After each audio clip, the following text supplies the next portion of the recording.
ng Diyos na buhay. Minsan pa po, palakpakan po natin ng Diyos na buhay. Amen. Yun. Pero bago ko po basahin ang aking like, word, share, subscribe. nais ko po magpasalamat sa Diyos na buhay dahil po sa mga struggle na naranasan ko sa pinansyal. Ngunit one time, nanungusap sa akin ang Diyos, amen, na talagang sabi ko, kaya ako nagsasuffer ng ganito kasi hindi ko nabibigay ng the best sa Lord. So, ang sabi ko, pag pinagpala ako ng Diyos, sabi ko, Lord, kung pagpapalain mo ako, aayusin ko na po yung aking pagbibigay. Hindi po. So, yung mga dating, di ba, meron akong mga sideline dati, nawala yun. Amen.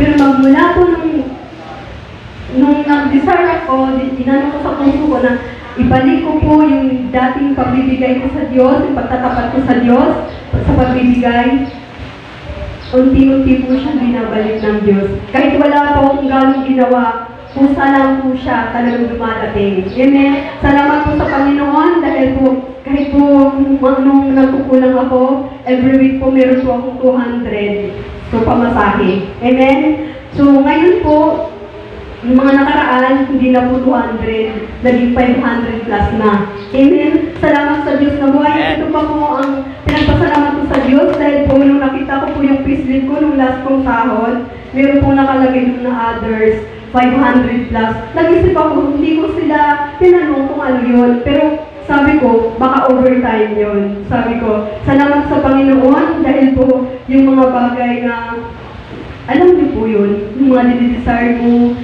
gusto lang po talaga ng Diyos na magtapat po tayo. Amen po, dahil po yun ang gusto niya. Amen. At ito na po, sabi po dito sa Exodo, ito po talaga yung babasa ko lagi. Amen. So, sabi po dito, salamat sa Diyos na buhay sa opportunity na makatayo po sa tithing offering. So, amen. Dahil po, alam naman po natin, wala naman pong bago.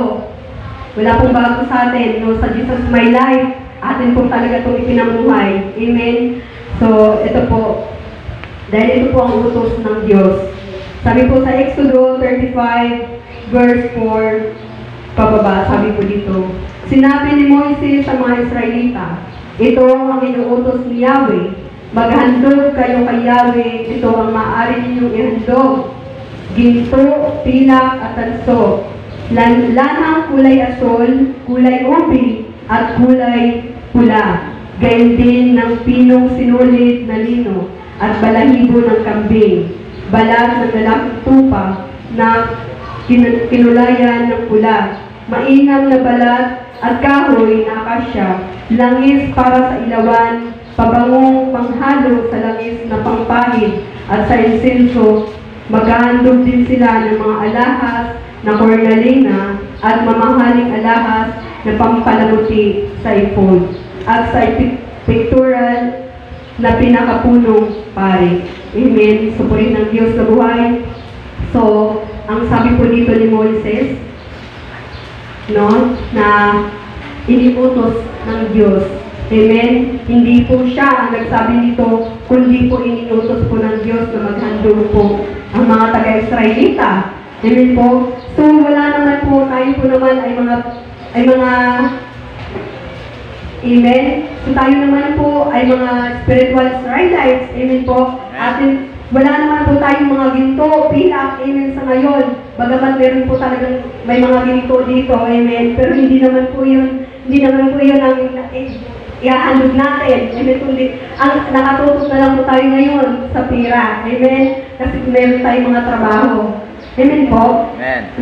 Noong panahon ni Moises, ay yung mga ginto, pilak, anuman po, ibang mababasa po natin, mga hayop, yung pinakamainam na mga hayop ang pinapadala ng Diyos. Amen. Kasi gusto po ng Diyos. Amen. Kasi si Abel nga po pinalugdan ng Diyos dahil po yung pinakamainam po ang kanyang inihandog sa kanya. Amen po. Kaya po sa ating buhay, hinahanap din po ng Diyos yun. Nadadalhin po natin yung pinakamainam nating handog sa kanya.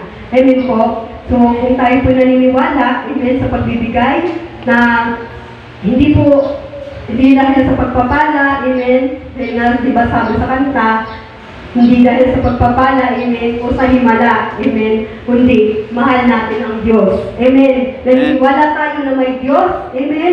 Kaya po kung ano po ang kanyang inuutos, ay atin po itong sinusunod. Amen. Kung tayo ng mga anak, kung may utos sa atin ng ating magulang, sinusunod natin, how much more ang Diyos na ating pinaglilingkuran. Hindi man po natin siya nakikita, bagus po talagang pinapadala po niya sa atin kung ano po ang ating pangangailangan. Bagamat po, pinagtatrabahuan, pero hindi po natin yun ang kininatin. Ang nating lakas po, kung hindi po tayo susuplayan ng Diyos, ay wala po. Amen? Dahil po, nasa Diyos po ang ating lahat ng ating pangangailangan ay nasa Diyos po. Huwag po natin ang kinina dahil sa aking pagtatrabaho, dahil sa maganda kong negosyo, sa maganda kong trabaho, nakapagtapos ako, ganito, kaya ko nakakamtan ito. Lagi po natin iisipin na lahat po ng yan ay nanggaling sa Diyos. Amen po. Purihin po ang Diyos na buhay at alam naman po natin sa Kawikaan verse 3 na, amen, napapakangalan natin si Yahweh sa ating mga kayamanan. So ano po mga kayamanan meron tayo? Kung meron po tayong sweldo, so bibigyan po natin ang Diyos. Amen. Ang gusto lang naman po ng Diyos dun is 13%, di ba? Kung tayo nga, nag-aano nga tayo sa buwis, mas mataas pa dun sa 10%. How much more po sa Diyos. Amen? Kaya po dadalhin po natin ang buong buo ang ating pong handog sa Diyos. Dahil po nangako naman po ang Diyos, wag po tayo magmukhang salapi. Amen? At hindi naman po niya tayo pababayaan. Amen po, wala na po maraming explanation, alam na po natin ang lahat. So magbibigay po tayo sa Panginoon. So tayo pong lahat ng mga pinagpala ay magbibigay sa Diyos na buhay.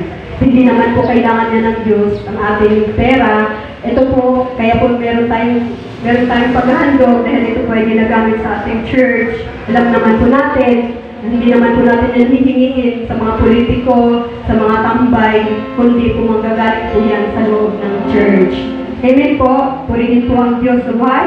At sa love din po, alam na po natin, amen, sa Genesis 12 verse 3, ang sabi po doon kay Abraham, ang sino man sa iyo magpala ay aking pagpapalain. Amen.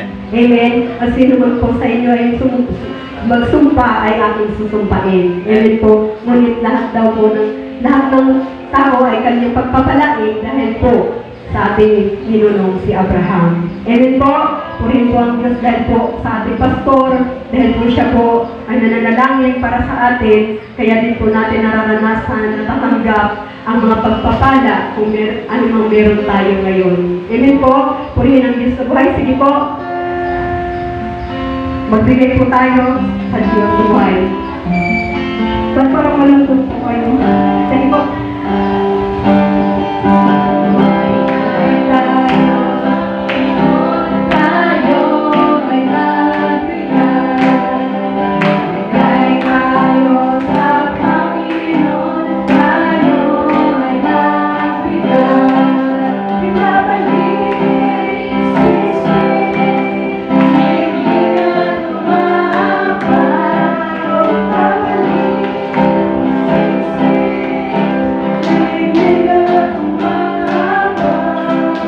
Magbigay tayo sa Panginoon, tayo ay magbigay.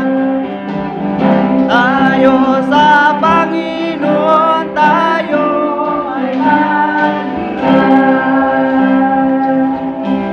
Amen. Purihin ang Diyos sa buhay.